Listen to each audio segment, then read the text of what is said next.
après ou voilà. Non, tu te gardes tout.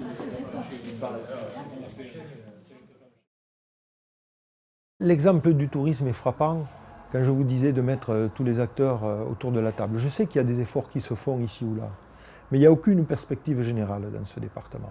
Nous avons des atouts incroyables. Regardez par rapport au Gers, c'est vrai que nous avons 400 000 touristes, mais 300 000 rien que pour Walibi, c'est dire la pauvreté du tourisme dans le reste du département. Or, certains en ont pris conscience et font quelques efforts, mais il n'y a absolument aucune coordination.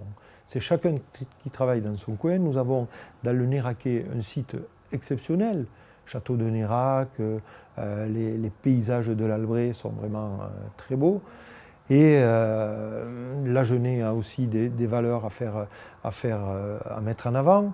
Je veux parler par exemple du tourisme fluvial qu'il peut y avoir avec le canal et toute la continuité qui va de Bordeaux jusqu'à la Méditerranée et qui est très très peu mise en valeur. Et tous ces acteurs doivent pouvoir travailler ensemble et je pense véritablement qu'il y aura un essor touristique sur ce Lot-et-Garonne. Il suffit de voir les départements limitrophes et qui profitent, eux, de cette manne touristique. L'avenir sera de plus en plus aussi à l'agritourisme. Et donc tous ces éléments-là peuvent être mis autour de la table pour travailler. Ça ne demande pas plus d'argent, ça demande un travail en commun.